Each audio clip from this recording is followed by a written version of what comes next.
es la iglesia Puerta de Esperanza, situada en San Lucas, Zacatepeques, República de Guatemala, en América Central. Para la gloria de Dios, nuestra congregación fundamenta su fe en Jesucristo y en las Santas Escrituras. Agradecemos a Dios que hoy se pueda contar con Internet para cumplir con cabalidad el mandamiento de nuestro Señor Jesucristo, que es predicar el Evangelio en todas partes del mundo. Con mucho agrado, ofrecemos hoy la prédica de nuestro pastor general, el licenciado Gustavo Adolfo Bonilla. Muy bien, entonces estamos, como decíamos, en el capítulo número 8. Y la semana pasada lo último que vimos fue esto, ¿verdad? ¿Se recuerdan? ¿En dónde ocurrió ese milagro? Enciende su micrófono y me dice. ¿En qué lugar ocurrió este milagro?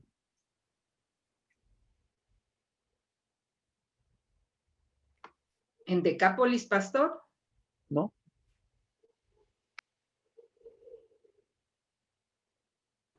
En Beersheba. ¿Dónde? Beersheba. No.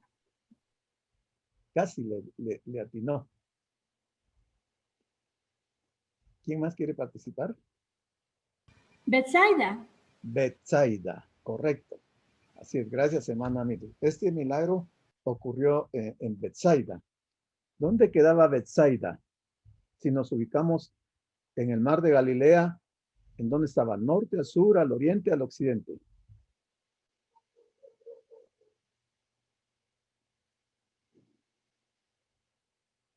Al occidente.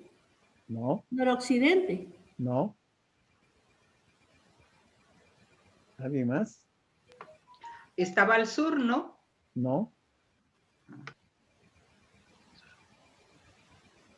En el centro. No, En el centro. en el centro de Galilea, del mar de Galilea. De Galilea. Estaba No. al norte. Estaba en el norte, al norte del mar de Galilea. Bueno, entonces el Señor anda por ahí y le llevan a un ciego, ¿verdad? Se recuerdan que los amigos lo llevan. ¿Y qué hace el Señor con este ciego? Enciende Lo su saca micrófono. de ahí. ¿Cómo? Lo saca del pueblo. Ok, ¿qué más? Le echa saliva en sus dónde? ojos. ¿Y qué más? Le dice que no diga nada. Y el ciego fue el que vio que habían árboles que caminaban. Él vio a los hombres como árboles que caminaban. Como árboles ¿verdad? que caminaban, sí. Pero el Señor le pone las manos encima, escupe en sus ojos y le pregunta si ve. Entonces él dice que ve a los hombres como árboles, ¿verdad? Por eso ponemos esa figura. Entonces, ¿qué pasó ahí? ¿Creen ustedes que el Señor falló en ese milagro? ¿Por qué el ciego no vio bien desde el primer momento? Ajá. Interesante, ¿verdad? ¿Será que no tenía suficiente poder el Señor? Bien. ¿O por qué se da esto? A veces los milagros no se hacen de un solo, sino que poco a poco el Señor tal vez nos quiere mostrar poco a poco lo que Él puede hacer. Correcto. O sea, sí, hermana Carmencita. Yo creo que el Señor le estaba mostrando antes al ciego una visión de cómo eran los hombres en sí realmente, porque él estaba viendo una parte del hombre. Correcto. Bueno, el Señor les iba a dar una lección no solo a los discípulos, sino que a nosotros también el día de hoy nos da una lección. Que Él puede hacer un milagro, puede operar una sanidad a través de un proceso, no de un acto único. Él lo podía hacer, porque todos los milagros que él hizo en la primera ocasión que él pronunció su palabra o puso sus manos o hizo algo, sanó a los enfermos. Pero aquí nos quiere mostrar que el Señor puede en algún momento dado sanarnos, no de una sola vez, sino que a través de un proceso, y tenemos que esperar. Y eso los discípulos también, recuerden que él estaba enseñando a sus discípulos, dándole las últimas instrucciones porque ya quedaba poco tiempo. Y por eso este milagro se va a dar de esa manera. Bueno, entonces miremos el versículo 25, que es el que nos tocaba. Después de eso dice, luego le puso otra vez las manos sobre los ojos, otra vez, y le hizo que mirase. Y fue restablecido y vio de lejos. O sea, no podía ver de lejos. Vio de cerca en el primer toque. Pero no vio de lejos. Hasta en la segunda vez que el Señor pone sus manos, lo hace que mire totalmente. O sea, la sanidad opera finalmente en el segundo toque. Es restablecido y vio de lejos claramente a todos. La lección aquí, o sea, relatar solo el milagro está bien, pero entender la enseñanza que el Señor quiere dar es lo importante, ¿verdad? O sea, Jesús hacía un milagro de forma gradual. En todas las demás ocasiones, las sanidades se producían en forma instantánea. Pero con este ciego fue necesario que el Señor pusiera en 2 ocasiones sus manos sobre él. De la pregunta que es, ¿por qué realizó este milagro en 2 etapas? Probablemente Marcos nos quiere ilustrar con este milagro progresivo cómo el Señor estaba obrando también en los discípulos para disipar de ellos las tinieblas y que así pudieran ver con claridad quién era realmente Jesús. Mire hasta dónde la profundidad de la enseñanza de lo que el Señor está haciendo. Entonces nosotros tenemos que entender que en algún momento de nuestra vida podemos enfermar y vamos a tener una sanidad progresiva. Y es porque el Señor también opera de esa forma. Recordemos que Él es soberano y Él hace de acuerdo a su voluntad y a sus propósitos y nunca está obrando de la misma forma. Es algo inusual que Jesucristo ponga las manos sobre el ciego por segunda vez. Pero qué alivio para este hombre cuando siente nuevamente las manos cariñosas del Señor Jesús. Ahora recibe la orden de mirar nuevamente y fue restaurada su vista y veía de lejos y claramente. Se ha comentado de esta visión progresiva lo que sucede en nuestra vida cristiana cuando recibimos la luz espiritual. Si lo trasladamos al plano espiritual, nosotros tenemos una visión espiritual no muy clara, pero que con el correr del tiempo, esa visión va a ser progresiva y entonces vamos a recibir la luz espiritual. Al principio es como si viéramos solo sombras. Después, en forma progresiva, vemos más y más. Y en esto yo creo que estamos inmersos todos. Todos hemos entendido el evangelio, no en la primera vez que lo oímos, ni la segunda, ni la quinta, ni la 10ª vez. Al fin de repetir y estar repasando los pasajes de la Biblia, el Señor nos va aclarando la visión espiritual y vamos comprendiendo en forma progresiva, vamos viendo más y más el significado de la palabra de Dios. El Señor no deja nunca sus obras a medias, como expresa el apóstol Pablo en Filipenses 1:6. Dice, estando persuadido de esto, que el que comenzó en vosotros la buena obra, la perfeccionará hasta el día de Jesucristo. ¿Quién de ustedes me puede decir que ya tiene una visión espiritual completa? ¿Verdad que ninguno? Todos estamos en ese proceso. ¿Cuándo se va a perfeccionar nuestra visión espiritual para que entendamos toda la palabra de Dios? ¿Cuándo va a ocurrir eso?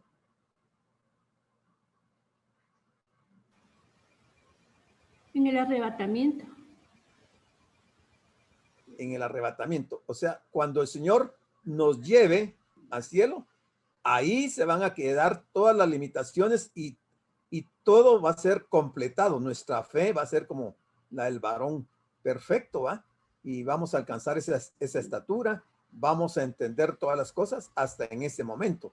Pero mientras estamos en ese proceso de ir aprendiendo cada día más y más, entendiendo la palabra de manera no solo literal, sino que también espiritual. Y de igual manera, la visión de los discípulos también progresó hasta un discernimiento pleno de quién era Jesús. Fíjense que aquí el Señor les va a hacer la pregunta a ellos que quién dice la gente que es Él. Y después se va a dirigir a ellos y les va a decir, ¿y ustedes quién dicen que soy yo? Y aunque Pedro va a dar una respuesta correcta, no entendió, no pudo comprender lo que él estaba afirmando con palabras, y lo vamos a ver. Bueno, entonces, de igual manera, la visión de los discípulos también progresó hasta un discernimiento pleno de quién era Jesús. Como veremos en el próximo pasaje, cuando ante la pregunta del Señor acerca de quién pensaban ellos que era Él, Pedro contestó acertadamente, tú eres el Cristo. O sea, la respuesta es correcta, pero él no entendía. Y vamos a ver por qué. Y como veremos, ese momento cierra un ciclo que termina igual que el milagro del ciego de Betsaida, viendo claramente a Jesús.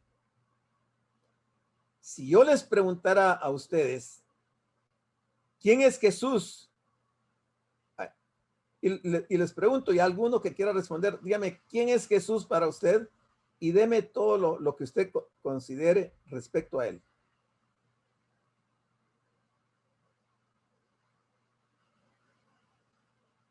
¿Quién es Jesús?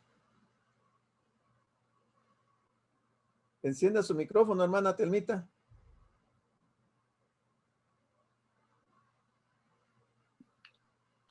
El Hijo de Dios hecho hombre, que Dios mandó a la tierra para que muriera para salvarnos, muriendo en la cruz. Es parte de la Trinidad. ¿Qué más? Es el ser más maravilloso que hemos conocido y el creador, nuestro Padre, es todo tiene que ser nuestro primer amor. ¿Qué más? Hermano, yo ¿Sí? creo que Jesús es el Salvador de todos. Sí, muy bien, Isaías. ¿Vas bien? Ya. Correcto. Ya ¿Qué más? que lo mandó Dios para que nos salve. Correcto. ¿Solo a nosotros? A todos. ¿Quiénes son todos? Bueno, algunos se los van a llevar al cielo, otros aún se van a quedar acá, o tal vez no vayan al cielo, tal vez vayan a otro lado. ¿Quién sabe, verdad? Ok, entre Lo hermana que sí Telmita e Isaías están dando información interesante, pero falta algo. ¿Quién más quiere opinar? No está fácil contestar quién es Jesús. Porque Pedro contestó. Sí, hermana Celita. Perdón, es el que derramó su sangre para comprarnos a nosotros y librarnos de los pecados. Correcto, sí. ¿Qué más? El Hijo de Dios hecho hombre sobre la tierra para ser crucificado por culpa de nosotros. Ya. Ok, perfecto. Está bien. Vamos a aclararlo en las siguientes porque me interesa. Por eso decía que este estudio de hoy lo íbamos a llevar así despacio y con preguntas, porque Pedro contestó acertadamente. Dijo, tú eres el Cristo. Pero ¿qué dice Hechos 1:6? Fíjense, pues, en este momento, cuando al Señor le faltan 6 meses para ir a la cruz, Pedro dice, tú eres el Cristo. Pero ¿qué dice Hechos 1:6? O sea, Hechos 1:6 ya el Señor ha muerto en la cruz y ha resucitado.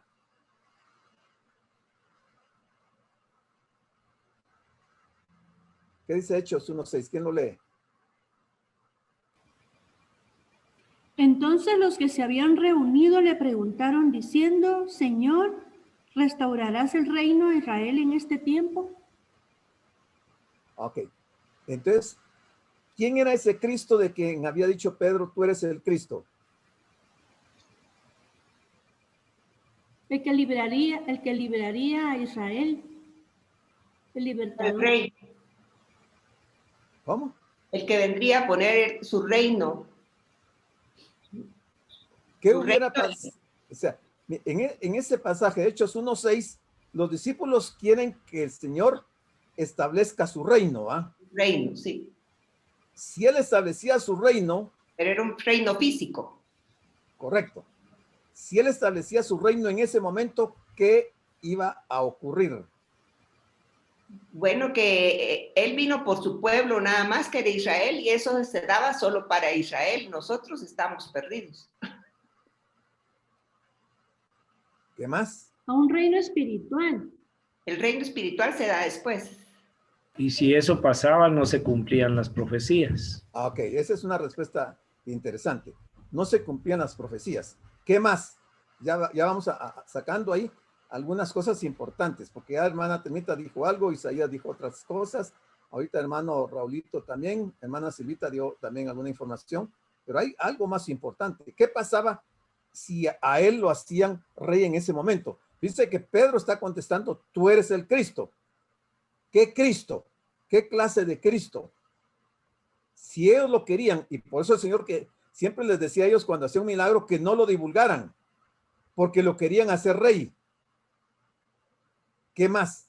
Él vino por los que iban a ser suyos, por los que su padre le dio. ¿Qué más? Es que hay algo que no me dicen que es importantísimo. Que era el Mesías que ellos esperaban que iba a liberar a Israel de la opresión de Roma.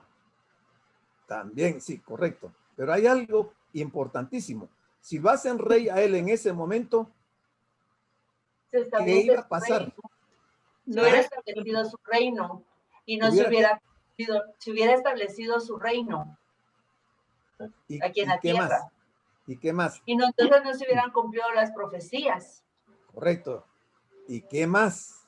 No hubiésemos tenido la oportunidad de ser llamados hijos y ser salvos.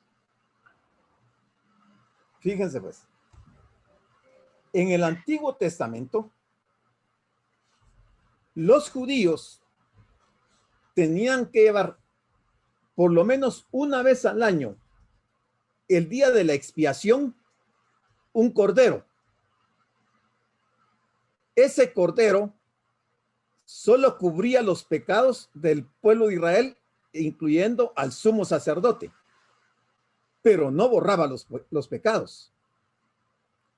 Si el Mesías no moría, ninguno se hubiera salvado.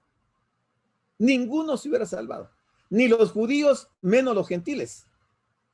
Porque ese cordero que presentaban en el Antiguo Testamento apuntaba al Cordero de Dios. Entonces era necesario que él muriera. Lo que los apóstoles dicen en Hechos 1:6, están pretendiendo que él no vaya a la cruz. Y si él no va a la cruz, no hay redención para ni una sola persona en todo el tiempo del mundo. Toditos hubiéramos sido condenados. No hubiera servido de nada que él hubiera venido, porque la única forma de ser salvos es por la muerte de Cristo. Entonces los discípulos, aunque Pedro está diciendo que él es el Cristo, pero 6 meses después él lo quiere hacer rey, que se quede de rey, establezca su reino. Le estaba diciendo que no quiere que muera. Y si él no muere, no sucede esto. Todos corderos que habían sido sacrificados hubiera sido por gusto, ninguno se hubiera salvado. O sea, él es la salvación del mundo. Y de hecho el ángel se lo dice a María, ¿va? Que le ponga a Jesús porque él salvará a su pueblo de su pecado. Pero ¿cómo los va a salvar? Por su muerte. No por su reino, no por establecer el reino, sino que con la muerte. O sea, la muerte era necesaria. Era necesario que él muriera porque si no nadie se hubiera salvado. Y ahí pues se cumplían muchas profecías, ¿verdad? Se cumplía Isaías, se cumplía un montón de profecías con respecto al sacrificio que él iba a hacer. Y ese era lo importante del plan de Dios al mandar a Jesucristo. Él tenía que venir, revelar al Padre, revelar la palabra, pero sobre todo salvar a la humanidad. Y la única forma era por medio de su muerte. Entonces aquí Pedro está contestando, tú eres el Cristo, pero no entiende. La respuesta fue correcta, pero él no entiende porque lo quiere hacer rey en ese momento. Y como veremos, ese momento cierra un ciclo que termina igual que el milagro del ciego de Betsaida, viendo claramente a Jesús. Pero aquí todavía Pedro no está viendo claramente a Jesús. Él lo está viendo sí como el rey del universo, pero no lo está viendo como el Mesías sufriente que tiene que pasar por esa experiencia de la muerte. Y eso era importantísimo. Bueno, sigamos. Dice el versículo siguiente, el 26. Luego que sana, mire todo lo que conlleva las sanidades de este ciego, porque el Señor les está dando esa enseñanza a sus discípulos para que entiendan este proceso de la muerte de él y de cómo ellos iban a ir percibiendo la realidad del ministerio del Señor. Entonces el Señor a ese ciego lo envió a su casa, luego que lo sana, que pone sus manos por segunda vez, lo envió a su casa y le dice, no entres en la aldea. Mire qué interesante. Le prohíbe que entre en la aldea. Y le dice, y no lo digas a nadie en la aldea. De veras que si uno no tiene todo ese contexto de lo que el Señor está enseñando, uno se preguntaría, ¿por qué esa instrucción del Señor? Y nuevamente nos encontramos con algo a lo que el Señor nos tiene acostumbrados, la prohibición de divulgar el milagro. Esto era lógico, porque mientras que las multitudes y los mismos discípulos manifestaran tanta lentitud para comprender quién era realmente él y lo que había venido a hacer, no podía fomentar su popularidad, creando falsas esperanzas sobre la cercanía de una liberación política. Eso es lo que están viendo los discípulos, una liberación política. Ellos querían salir de la opresión del reino del imperio romano. Eso era todo lo que les interesaba. No estaban viendo el plano espiritual, que por el momento era lo que la mayoría esperaba de él, de los judíos y de los discípulos. Eso era lo que esperaban de él. Entonces, siguiendo con el ciego, hubo 3 fases en aquel caso. La ceguera. En un principio, todos estábamos ciegos espiritualmente. Cuando iniciamos nuestra carrera espiritual, la empezamos siendo ciegos, como el ciego que Jesús sanó. Podríamos decir, era ciego, pero ahora veo. Pero observemos que solo recobró la vista parcialmente y solo Marcos nos relata este detalle. Luego, la vista parcial. ¿No es esta nuestra condición actual? ¿Verdad que tenemos una vista parcial todavía? Que todavía no logramos entender los misterios de este proceso del Señor. Como dice 1 Corintios 13:12, ahora vemos por un espejo veladamente, o sea, no muy claro, pero entonces veremos cara a cara cuando sea el arrebatamiento. Algunos creen tener una gran percepción espiritual. Cuando lleguemos a la presencia de Dios, conoceremos todo del mismo modo en que Él nos conoció o nos conoce a nosotros. Tercero, la vista perfecta. Alcanzaremos la visión total cuando lleguemos a su presencia, Antes no se puede obtener esto. Tengamos en cuenta que cuando el Señor hubo terminado, había sanado al ciego completa y perfectamente. Observemos los diferentes métodos que Jesús usó para abrir los ojos de los ciegos. Primero, en Betsaida, o sea, este caso, ya hemos visto que tocó los ojos del ciego en 2 ocasiones. Al ciego Bartimeo no le tocó en absoluto, sino simplemente le habló desde cierta distancia y la fe sola abrió sus ojos. Tercero, al ciego de nacimiento del Evangelio de Juan capítulo 9, usó lodo hecho con su saliva y lo untó en sus ojos y le dijo que fuese a lavarse al estanque de Siloé. Miren, ninguno de los 3 milagros son iguales en el procedimiento que el Señor siguió. O sea, el Señor nunca va a usar la misma forma de que ha sanado. Nuestro Dios es un Dios multiforme, polifacético, que puede hacer las cosas de distintas formas, de manera que nosotros ni siquiera hemos pensado la forma en que Él lo puede hacer. Miremos el versículo 27. Dice, salieron Jesús y sus discípulos. ¿De dónde salieron? ¿Salieron Jesús y sus discípulos? ¿De dónde salieron? Enciende su micrófono. Estaban en Betsaida. Correcto. Estaban en Betsaida. Desde ahora salen y por las aldeas y se van a Cesarea de Filipo. ¿En dónde quedaba Cesarea de Filipo? Tomando como referencia el mar de Galilea. ¿Al norte, al sur, al este o al oeste?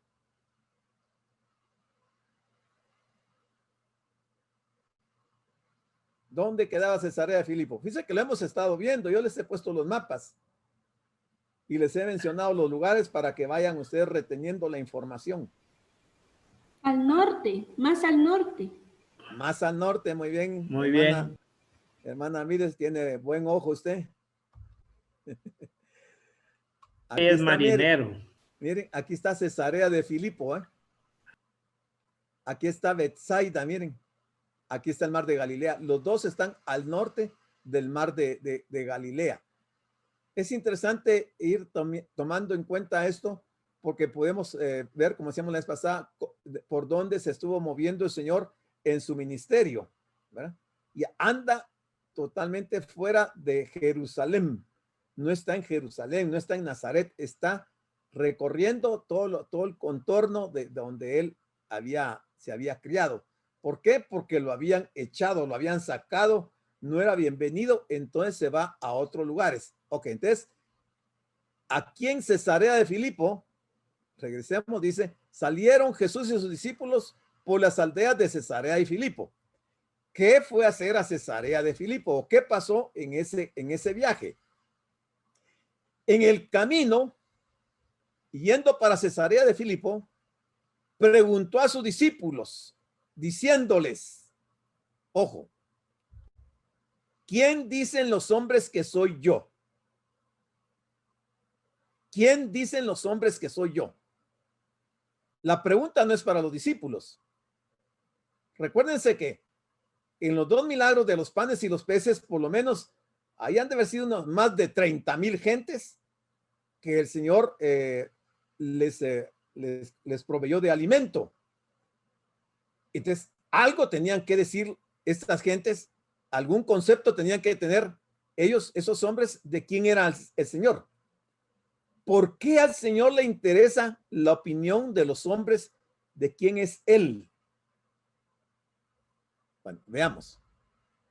El asunto importante en aquella ocasión era la pregunta, ¿quién es Jesús? Él quería saber la opinión que las personas tenían de Él.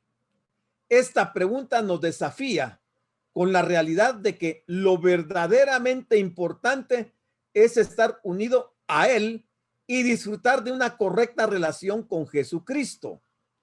El Señor Jesús estaba en Cesarea de Filipos, desde la cual iba a emprender su viaje directamente hacia Jerusalén y la cruz. Desde Cesarea de Filipos se va a ir en su siguiente viaje a Jerusalén para enfrentar la cruz. Entonces los discípulos respondieron, ellos respondieron, que era lo que decían los hombres, que quién era él. Unos, Juan el Bautista, otros, Elías, y otros, alguno de los profetas. Mire qué tremenda confusión había entre toda la gente, y todos estaban equivocados.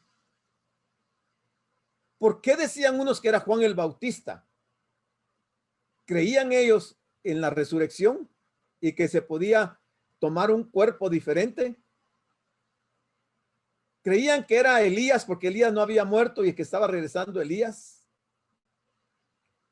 ¿O creían que era alguno de los profetas? ¿Por qué razón ellos responden y dan estos tres nombres diciendo que él es alguno de estos hombres? O sea, todas las señales y milagros que él hizo no sirvieron en absoluto con esta gente. Cuando Juan el Bautista está preso, le manda a preguntar al Señor si él es el Mesías que habría de venir o si esperarían a otro. ¿Y qué responde el Señor? Díganle a Juan el Bautista que los ciegos ven, que los cojos andan, que los leprosos son sanados, que los muertos resucitan. ¿Juan el Bautista haría algún milagro de esos? ¿Verdad que no? Es descartado Juan el Bautista. ¿Elías haría alguno de esos milagros? Sí. Elías, ¿se recuerdan que Elías resucitó al hijo de la tsunamita? E hizo muchos milagros, pero no todos los que hizo el Señor. Además, ¿qué decía la profecía de Daniel? Que en la semana 69 se le quitaría la vida al Mesías. Elías ya estaba fuera de ese conteo de las semanas de Daniel. No podía ser él. Y de los profetas, quizás de ese tiempo el Señor, solo Juan el Bautista, pero ya vimos que él no hizo ninguna señal. O sea, ¿qué era lo que el Señor esperaba que la gente entendiera? Que si habían leído el Antiguo Testamento, debían de entender lo que Pedro dice, tú eres el Cristo. ¿Por qué? Por las señales que él estaba haciendo, por el cumplimiento de las profecías. Entonces, la gente debió de haber respondido, pero ninguno, yo pienso que en esos como 30,000 solo de esos milagros de los panes y los peces, ni uno solo sabía quién era ese hombre que andaba ahí haciendo milagros y señales. Y lo peor es que los discípulos andan igual, aunque tienen una respuesta correcta, tampoco entienden el trasfondo. De su respuesta se desprende que el pueblo en general tenía un buen concepto de él, pero sin llegar a entender realmente quién era él. A usted le va a parecer curioso, pero hoy en día mucha gente dentro de las congregaciones no saben quién es Jesús. Están como esa gente, un profeta o alguien de estos, o Elías, o alguien, un buen maestro, un buen filósofo, un hombre que hace milagros, pero no saben realmente quién era Jesús. Por el contrario, los discípulos, después de un tiempo de endurecimiento, habían llegado a comprender que Jesús era el Cristo, pero hasta ahí no está todo correcto, tal como lo manifestó Pedro en representación del grupo. Este era un enorme paso hacia adelante, pero todavía insuficiente, así que el Señor les mandó que no lo dijeran a nadie. Para ellos, si Jesús era el Cristo, lo que había que hacer inmediatamente, para ellos, los discípulos, lo que había que hacer inmediatamente era llevarlo a Jerusalén para que ocupara el trono de David, su padre. Tremendo error. Y eso era lo que el Señor estaba evitando para que no se dijera los milagros que él estaba haciendo, porque la gente estaba efervescente queriéndolo coronar ya como rey. Pero fue entonces cuando Jesús comenzó a enseñarles, para asombro de todos, que le era necesario padecer mucho y ser desechado por los ancianos, por los principales sacerdotes y por los escribas, y ser muerto y resucitar después de 3 días. Si lo hubieran hecho rey, todo esto no se hubiera cumplido.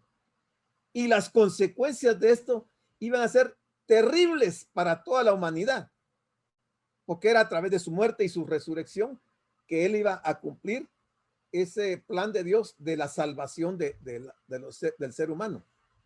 Para los discípulos era incomprensible lo que Jesús les estaba diciendo. ¿Morir en lugar de reinar? Tanto chocaban estos conceptos en sus mentes que Pedro se atrevió a reconvenirle acerca de tales ideas, lo que provocó una severa reprensión de Jesús. Y lo vamos a ver en el 32 y 33 de este capítulo 8. Su concepto del Mesías y su reino solo era concebido en términos de la fuerza, del dinero, de sabiduría humana, pero el Señor tenía que enseñar a los discípulos que el reino no podía establecerse de esta forma en un mundo de pecado, sino a través de una muerte expiatoria. Tenía que ser así, solo de esa manera. Bueno, sigamos con el siguiente versículo, el 29, dice, entonces él les dijo, les preguntó qué decía la gente. Entonces dice, y vosotros, o sea, los discípulos, y vosotros, ¿quién decís que soy? Y solo Pedro responde. Respondiendo Pedro le dijo, tú eres el Cristo. Y aunque no entiende, pero la respuesta es correcta.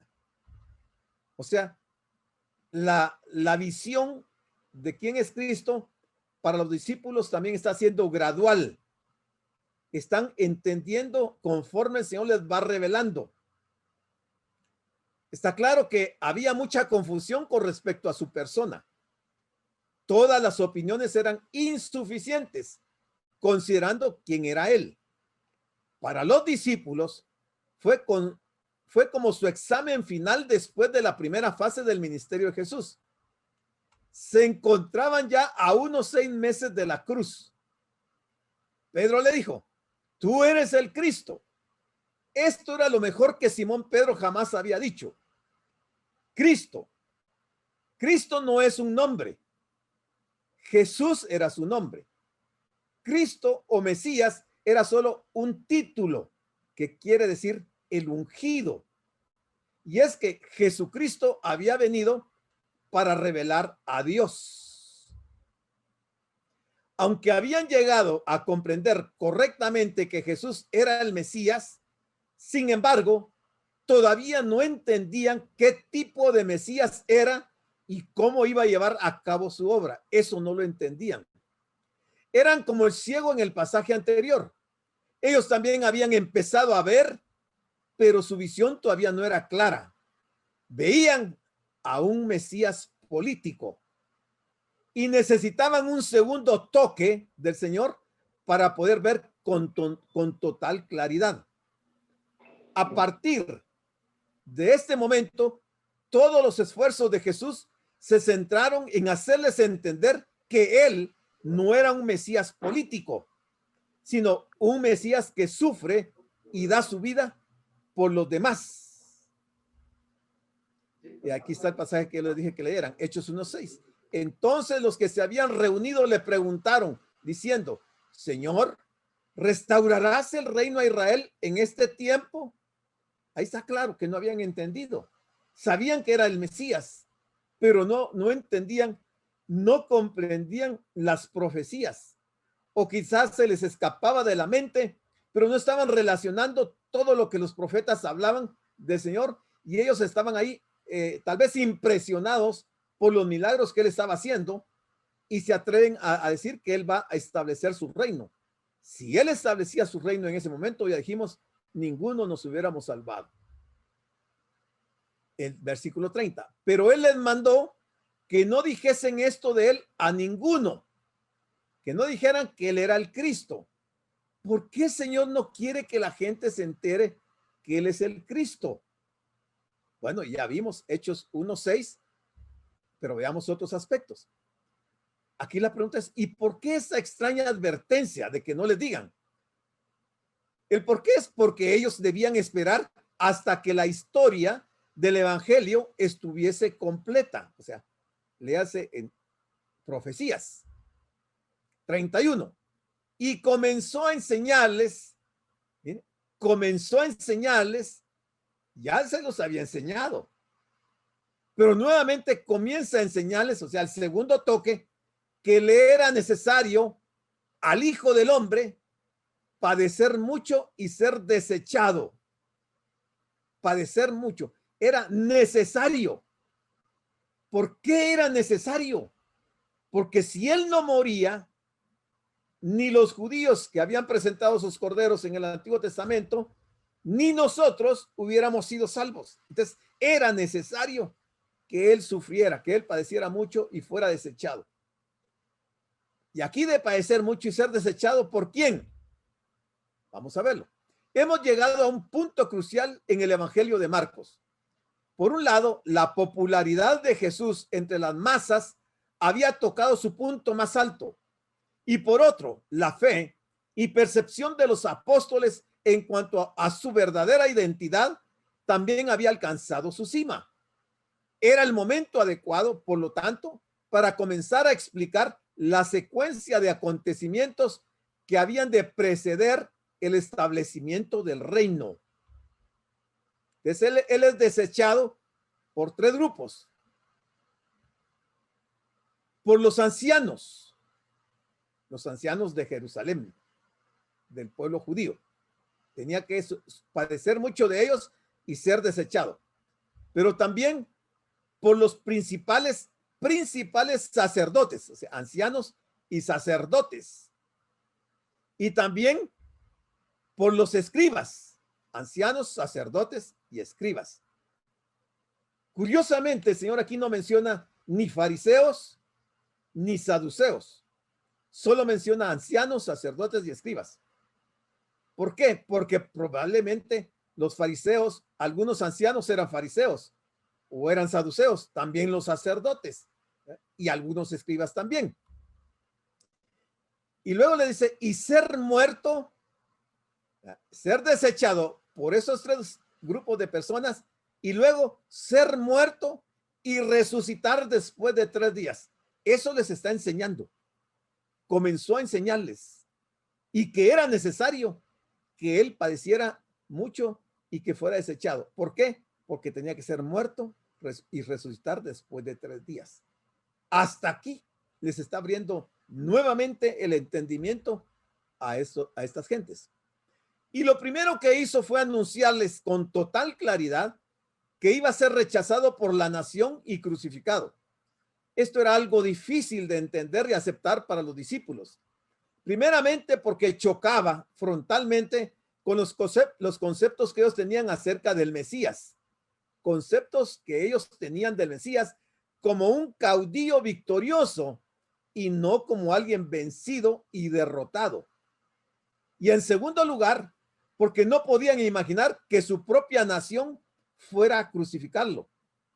El Señor conocía bien al pueblo y sabía que mucha de la fe de la gente que le seguía era una fe superficial e interesada, como hay muchos hoy en día, que están en las iglesias con una fe superficial y son interesados porque les interesa lo que el Señor da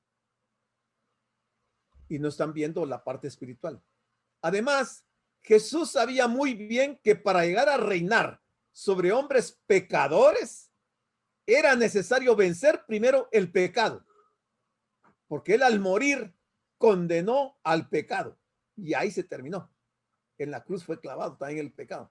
Y esto solo era posible por medio de su propia muerte y resurrección. Si él no moría y resucitaba, el pecado hubiera seguido haciendo las suyas con la gente.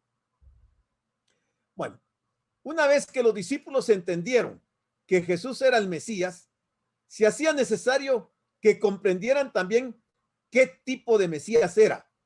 Por esta razón, Jesús comenzó a enseñarles la verdad fundamental sobre la que se iba a establecer su reino, que no podía ser otra que su muerte y su resurrección.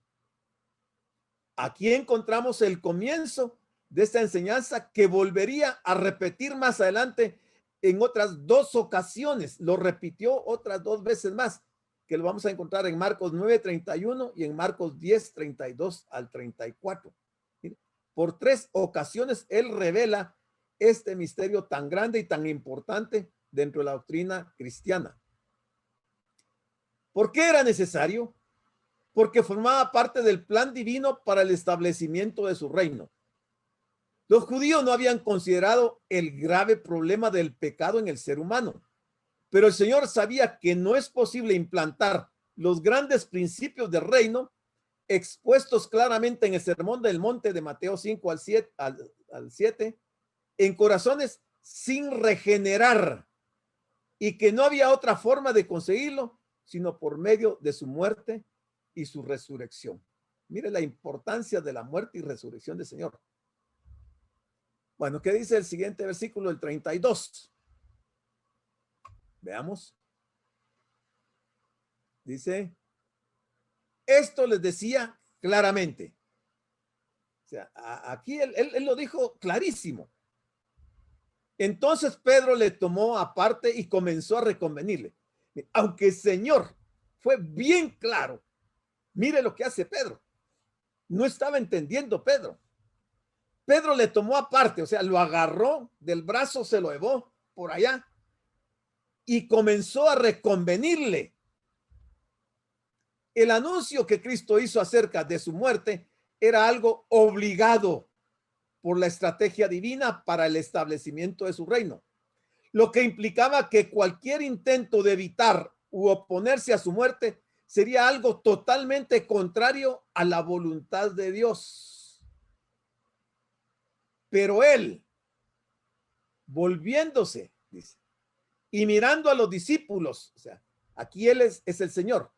Luego que Pedro lo aparta, lo lleva aparte y lo está reconviniendo, dice, volviéndose y mirando a los discípulos, reprendió a Pedro. Lo reprendió. Pedro no estaba entendiendo. Estaba viendo a los hombres como árboles. Todavía no tenía una visión clara acerca del Mesías. Y aunque su respuesta había sido correcta al decir que él era el Cristo, no había entendido en toda su dimensión la palabra de Cristo. Entonces reprendió a Pedro diciendo, quítate de delante de mí, Satanás. Mire qué tremendo regaño que le da el Señor. Qué vergüenza para Pedro ahí delante de los demás discípulos que el Señor le diga, quítate de delante de mí, Satanás. O sea, Satanás, de una forma muy sutil, estaba usando a Pedro e incitando a Pedro para que convenciera al Señor de que no fuera la muerte. Y mire qué terrible el plan de Satanás, queriendo impedir que el Señor muera, porque a estas alturas del partido, Satanás entendía que si el Señor moría, tenía que resucitar y entonces iba a perdonar el pecado por los cuales los judíos presentaban una vez al año un cordero. Y además iba a salvar millones de personas gentiles. Pero el Señor dice, quítate de delante de mí, Satanás. Mire, contundentemente se lo dice y todos lo oyen. Esto fue muy humillante para Pedro, obviamente, pero totalmente necesario. Había que quitar de las mentes de los discípulos la idea de un establecimiento inmediato del reino, en el que Jesús se sentara glorioso en Jerusalén a reinar y ellos compartieran con él el honor y el poder. Era lo que les interesaba, el honor y el poder, no solo de Jesús, sino que de ellos también. Y estaban perdiendo de vista la salvación, la parte espiritual que era la más importante. Pedro no estaba actuando solo y el Señor reconoció inmediatamente la presencia del mismo Satanás detrás de él. Lo reconoció. no pudo escapar de que el Señor lo viera. Las propuestas del diablo no tenían en cuenta el grave problema del pecado del hombre. Antes de reinar, el Señor sabía que tenía que cambiar los corazones de los hombres para prepararlos para su reino. Y la única forma que Dios en su sabiduría eterna había encontrado era la muerte y resurrección de su Hijo encarnado. Por esta razón, rechazar el sacrificio de Cristo es algo muy, pero muy peligroso. Esto sí es peligrosísimo. Y entonces el Señor le dice a Pedro, ¿por qué? Porque no pone la mira en las cosas de Dios. Porque no pone la mira en las cosas de Dios, sino en las de los hombres.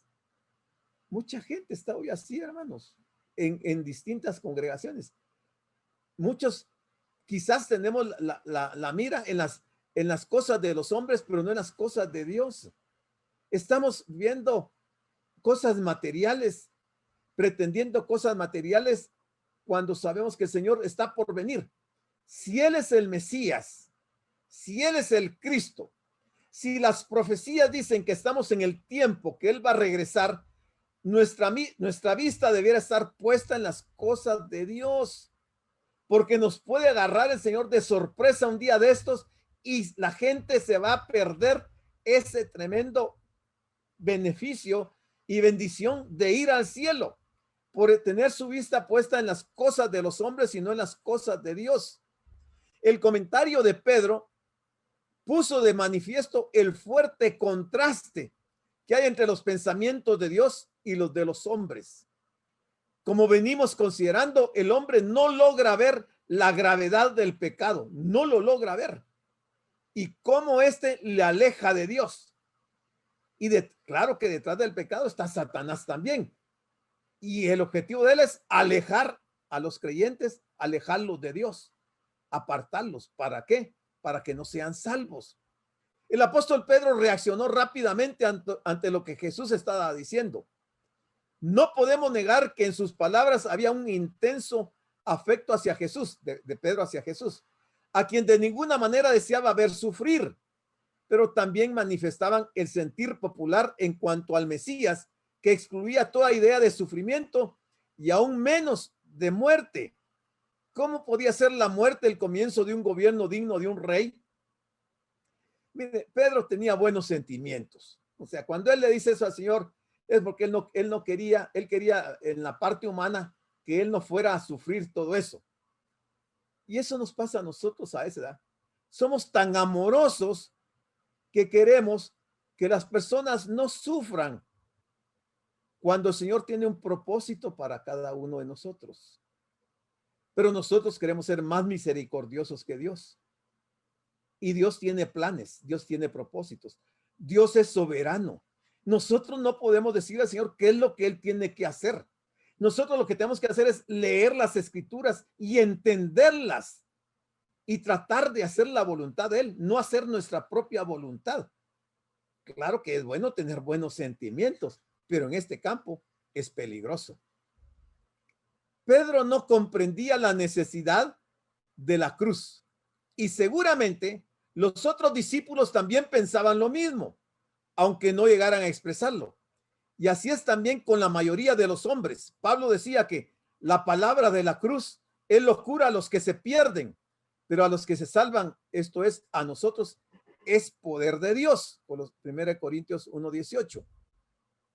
El hombre piensa en su propia gloria, en su propio prestigio, piensa en su posición social, en su influencia, piensa en su fama, piensa en su exaltación.